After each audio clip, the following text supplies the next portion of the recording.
welcome to Bridging the Gap, and I'm your host, George G. Money Willis. It's a Monday morning, and I had a fantastic weekend. I attended a youth conference at South Lake Mall at the Morrow Center. It was phenomenal. I got to meet this judge from Clayton County, and he was a very dynamic speaker, and I have to share with you some of the things that he shared during the conference. It's real important that we do our part to save our young people, especially our boys. We're losing them at record numbers. So check this out. Good morning, ladies and gentlemen. Good morning. What a way to start talking to God. Now, let us hear what God has to tell us. The purpose. I've been on the bench for 11 years now. I've seen a lot of things so far in this county involving our kids. We've made a lot of progress, but we still have a long way to go. When I stepped on the bench, myself and my fellow colleague at the time, who's now your elected district attorney, Tracy Graham Lawson, we looked at the calendar every day of the kids being detained. Now, we were holding hearings every day, Monday through Friday, and we had calendars with as much as 18 to 20 kids each day had been locked up. And most of them had been locked up for the most silly, ridiculous things. You're going to have imperfections. But the bottom line, ladies and gentlemen, is I had kids locked up in front of me because they couldn't get to court, didn't know they had to be in court. The subpoena went to their parent forgot, and they had to spend a night in jail. The community has the right to know how their kids are treated in this court. I set up a system at intake. The kids are not going to, only the kids that scare us should get locked up, not the kids that make us mad. Do you hear what I'm saying? Yeah. You got the kids that scare you, you got the kids that make you mad. Now let me put it into percentage for you. The kids that scare us, believe it or not, it's not as many as the kids that make you mad. I made my parents mad.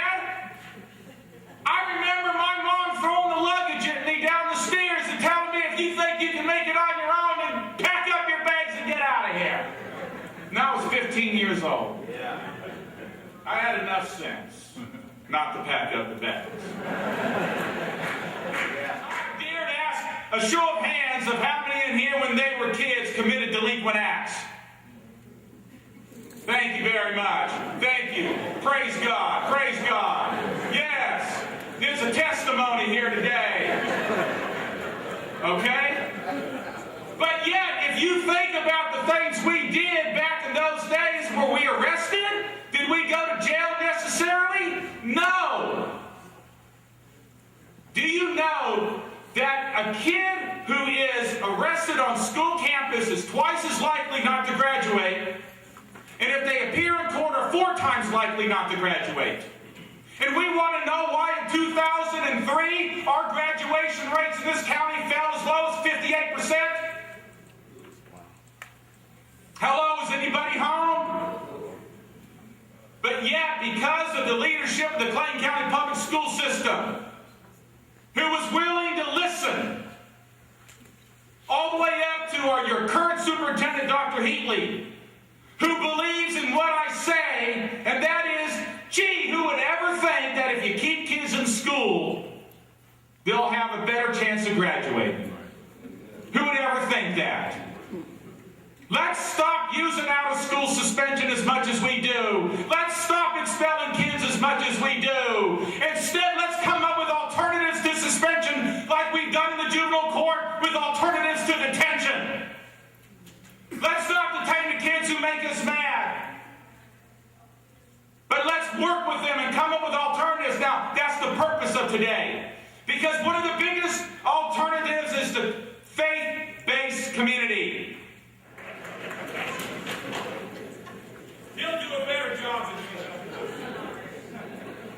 right, thank you, Judge TESKE, for taking care of 3 or 4 items on the agenda.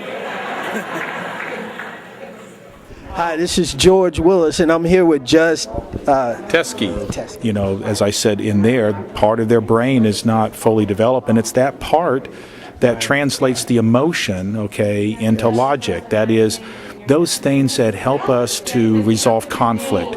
So if somebody does something that makes us mad, young people are more likely to respond in an angry, maybe more boisterous, violent way or irrational way than, let's say, somebody who is 30 or 35 or 40 years old. And a lot of it does have to do with that part of the brain, that frontal lobe.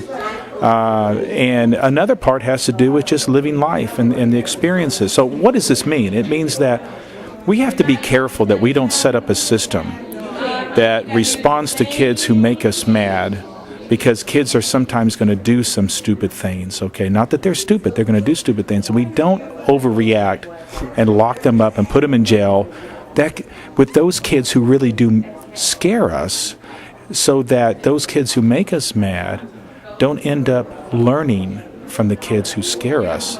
And then those kids may eventually, who just would otherwise make us mad, may end up scaring us because we treated them wrong in the first place. So that's what I'm about.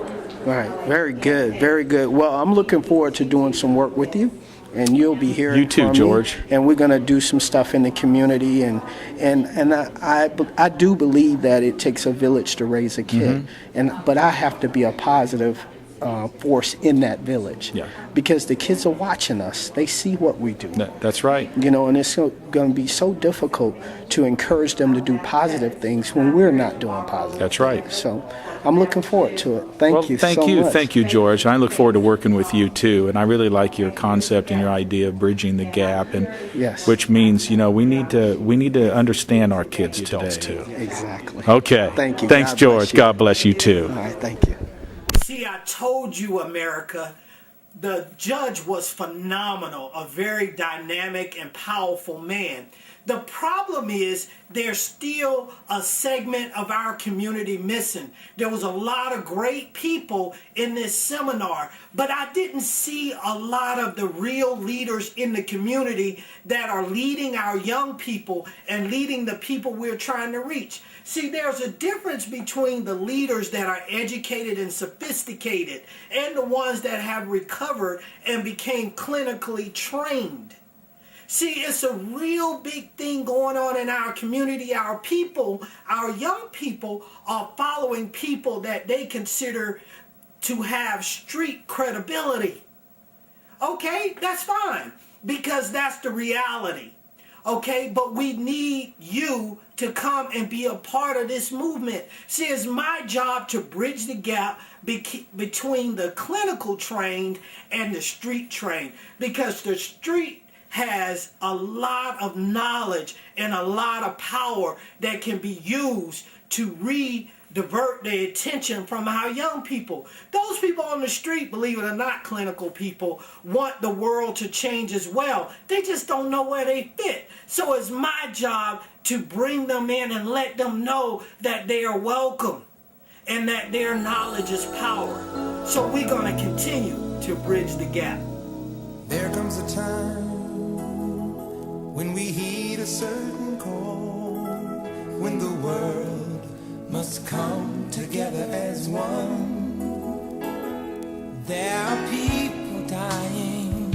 Oh, and it's time to lend a hand to life, the greatest gift of all. We can't go on pretending day by day that someone somewhere will soon make a change. We all a part of God's great big family, and the truth, you know, love is all we